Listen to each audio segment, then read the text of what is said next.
Praise the lord. యేసుక్రీస్తు నామముపేట మీ అందరికీ శుభములు. మరి యొక్క దినము దేవుడి యొక్క వాక్యం వినడానికి చిన్న ప్రార్థన చేసుకొని మనందరం సిద్ధపడదామా? పరిశుద్ధుడైన దేవా, ప్రియ పరలోకపు తండ్రి, మీ బంగారు పాదములకు స్తోత్రములు. ఆయన గడిచిన కాలమంతా నీ కృపలో భద్రపరిచి అయ్యా ఈ దినము తండ్రి నాయన తండ్రి ప్రభ నీవు ఇచ్చే ఈ యొక్క వాక్యం మేము కనిపెట్టుకొని ఉండగా ప్రభ అయ్యా ఉదయకాలమే మాతో మాట్లాడి నువ్వు మహిమ పొందుకోమని యేసు నామమున ప్రార్థించి వేడుకుంటున్నాం తండ్రి. Amen, amen, amen. Praise the lord అండి అందరికీ. మరి చాలా సంతోషం, ప్రతి ఒక్కరు కూడా మరి దేవుడి యొక్క వాక్యాన్ని వింటున్నారు. మీరు కామెంట్స్ ద్వారా, ఫోన్ల ద్వారా నాకు తెలియజేస్తున్నారు. మీరు ఎంతగానో ఆశీర్వదింపబడ్డారని చెప్తున్నారు. దాన్ని బట్టి మీకు అందరికీ కూడా మరి దేవుడి నామపేట వందనాలండి. అలాగే ఇంకా సబ్స్క్రైబ్ చేసుకునే వాళ్ళు మరి నా ఛానల్కి సబ్స్క్రైబ్ చేసి మరి సేవకులను ప్రోత్సహించవలసిందిగా మనవి చేస్తున్నాను. మరి ఈ రోజు దేవుడు నా హృదయంలో పెట్టిన మాట మత్తయి సువార్త 22వ అధ్యాయం 32వ వచనంలో ఒక మాట ఉంటుందండి. ఆయన చెప్తాడు ఏంటంటే, నేను అబ్రహాము దేవుడను, ఈసాకు దేవుడను, యాకోబు దేవుడను అని చెప్తూ ఉంటాడు. అంటే మన దేవుడు అబ్రహాము దేవుడు అంటండి. మరి ఈ అబ్రహాముకి దేవుడు ఎలా అయ్యాడు, ఎలా జరిగింది? మరి అబ్రహాముకి దేవుడు ఆశీర్వదించినప్పుడు, దేవుడుగా ఉన్నప్పుడు మరి అబ్రహాం జీవితంలో ఏం జరిగింది? మరి అబ్రహాము దేవుడు, ఈసాకు దేవుడు, యాకోబు దేవుడు, నా దేవుడు కూడా. కాబట్టి మరి మనల్ని దేవుడు ఏ విధంగా ఆశీర్వదిస్తాడో ఈరోజు మనం తెలుసుకోవడానికి ప్రయత్నం చేద్దాం. ఆదికాండం 12వ అధ్యాయము 1 నుండి 3 వచనాలు మీకోసం చదివి ఈరోజు వినిపించాలని ఇష్టపడుతున్నాను. ఆదికాండము మరి 12వ అధ్యాయం 1 నుండి 3 వచనాల్లో మనం చూసినట్లయితే ఇక్కడ ఒక మాట రాయబడి ఉంది, అబ్రహాం గురించి రాయబడి ఉంది. దేవాది దేవుడు అని యెహోవా ఈ విధంగా మాట్లాడుతున్నాడు. చూడండి, యెహోవా అంటున్నాడు, నువ్వు లేచి నీ దేశము నుండి, నీ బంధువుల నుండి యొద్ద నుండి, నీ తండ్రి ఇంటి నుండి బయలుదేరి నేను నీకు చూపించు దేశంలోకి వెళ్ళము. నిన్ను గొప్ప జనముగా నేను చేసి నిన్ను ఆశీర్వదించి నీ నామమును గొప్ప చేదును. నీవు ఆశీర్వాదముగా నొందువు. నిన్ను ఆశీర్వదించు వారిని ఆశీర్వదించదను, నిన్ను దూషించిన వారిని శపించదను. భూమి యొక్క సమస్త మంత యందు నీ యందు ఆశీర్వదింపబడునని అబ్రాముతో అనగా. చూడండి, ఇక్కడ కొన్ని మాటలు చాలా ప్రోత్సాహకరంగా ఉన్నాయి. ఇక్కడ అబ్రాము దగ్గరికి దేవుడు వెళ్ళాడండి. వెళ్ళి చెప్తున్నాడు, అయ్యా నువ్వు లేచి నీ ఇంటి దగ్గర నుండి, నీ ఇంటి వాళ్ళ దగ్గర నుండి, నీ దేశము నుండి, నీ తల్లిదండ్రుల నుండి నువ్వు లేచి నేను చూపించే దేశంలోకి వెళ్ళు అని చెప్తున్నాడు. ముందుగా ఇదిగో నేను నిన్ను ఆశీర్వదించదలుచుకున్నాను, ఇదిగో మనిద్దరం మాట్లాడుకుందాం రా. ఒకవేళ నేను నీ దేశం ఇస్తే, ఈ మనుషులను ఇస్తే, ఈ జాతులను ఇస్తే నేను చూపించిన ప్రదేశానికి వెళ్తావా అని దేవుడు మాట్లాడలేదండి. డైరెక్ట్గా అంటున్నాడు ఏంటంటే, నువ్వు ఫస్ట్ లేచి నీ ఇంటి నుండి, నీ బంధువుల నుండి, నీ తల్లిదండ్రుల ఇంటి నుండి, నీ దేశం నుండి నువ్వు అక్కడి నుంచి వెళ్ళిపో. నిజానికి ముందు అధ్యాయాలు మనం చదివితే అబ్రహాము వేరే దేశం వెళ్ళి వలసపోయి అక్కడ ఏదో చేయాల్సిన అవసరం లేదండి. By then Abraham was very rich person, చాలా ధనవంతుడుగా ఉన్నాడు, బాగా కోటీశ్వరుడుగా ఉన్నాడు.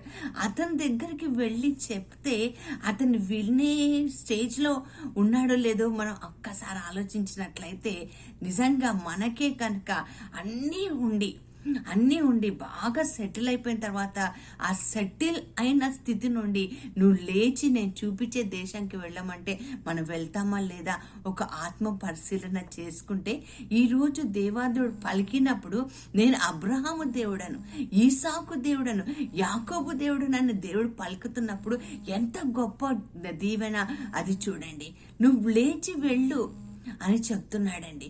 లేచి వెళ్ళు, నేను ఆశీర్వదిస్తాను, నేను నీకు స్థలం ఇస్తాను, ల్యాండ్ ఇస్తాను, నేను మనుషులను ఇస్తాను, నేను గొప్ప చేస్తాను నిన్ను. అంతేకాదు నేను నిన్ను ఆశీర్వదిస్తాను. ఒకవేళ అక్కడున్న జనాలతోటి నీకు పడలేదనుకో, వాళ్ళు శపించారనుకో, దూషించారనుకో, నీ పని కాదు సుమా. నువ్వు తిరిగి శపించాల్సిన అవసరం లేదు, నువ్వు దూషించాల్సిన అవసరం లేదు. అది నాకు వదిలేసాయి, నేను వాళ్ళ సంగతి చూస్తాను. నువ్వు ఆశీర్వాదంగా ఉంటావు, నీ ద్వారా సమస్తాన్ని నేను ఆశీర్వదిస్తాను అని ఒక వాగ్దానం చేశాడు. ఆ దేవుడే ఈరోజు నీతో కూడా చెప్తున్నాడు, నేను నిన్ను ఆశీర్వదిస్తాను, నేను దీవిస్తాను, నువ్వు కోల్పోయినవన్నిటిని తిరిగి నేను నీకు ఇస్తాను, నిన్ను గొప్ప చేస్తాను, నిన్ను బలవంతుడిగా చేస్తాను, నిన్ను ధైర్యపరుస్తాను. నువ్వు శపించొద్దు, నువ్వు దూషించొద్దు. ఒకవేళ దూషణ మాటలు ఎవరైనా నీతో మాట్లాడితే నువ్వు మౌనంగా ఉండు, ఎందుకంటే యుద్ధము నాది, నువ్వు లేచి వెళ్ళు అంటున్నాడు. దానికి అబ్రహాము ఏం చేశాడండి? చిన్నగా ఉంటది మాట, అబ్రహాము లేచి వెళ్ళెను. ఎంత మాట అండి! ఈరోజు ఈ మాట నా హృదయాన్ని తాకిందండి. లేచి వెళ్ళు, లేచి వెళ్ళు అనగానే లేచి వెళ్తున్నాడు అంతే. ఒక మాట ముందు ఏమి డిస్కషన్ లేదు. సరే వెళ్తానులే, కానీ ఫస్ట్ ఈ కండిషన్స్ ఏవో చూపించు, నాకు ఒక జీపీఎస్ చూపించు, నేను ఎక్కడికి వెళ్ళాలో, ఏం చెయ్యాలో, ఏ పని చేయాలో, ఎలాంటి మనుషులు వస్తారో చూపించు. అందరిని వదిలేసేయమంటున్నావు, నేను ఒంటరిగా ఎలా వెళ్తాను, కొంతమందిని తీసుకొని వెళ్తా.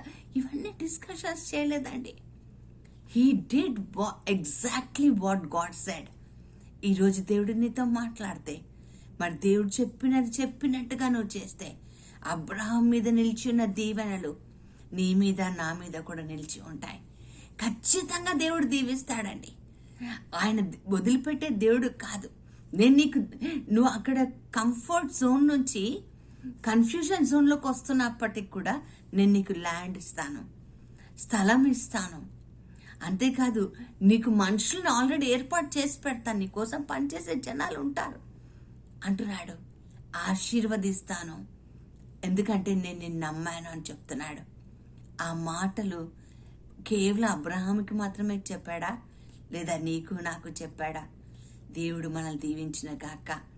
అబ్రహాము లాంటి దీవెనలు, అంతకంటే ఎక్కువ దీవెనలు నీకు నాకు ఇవ్వాలని ప్రార్థన చేసుకుందామా? పరిశుద్ధుడైన దేవ, ప్రియ పరలోకపు తండ్రి, ప్రభా, విధేయించిన అబ్రహాంని, విశ్వసించిన అబ్రహాంని దీవించినట్టుగా ఈరోజు వాక్యం వింటున్న మా అందరినీ కూడా దీవించి, నీకు లోబడి అయ్యా తండ్రి, నీ ఆశీర్వాదాల కోసం నిరీక్షణ కలిగి ఉండే కృపను మా అందరికీ దయచేయమని యేసు అతి పరిశుద్ధమైన నామపేట అడిగి వేడుకొంచున్నాము తండ్రి. Amen, amen, amen. Praise the lord. ఖచ్చితంగా దేవుడు నిన్ను దీవిస్తున్నాడు ఈ రోజున. God bless you.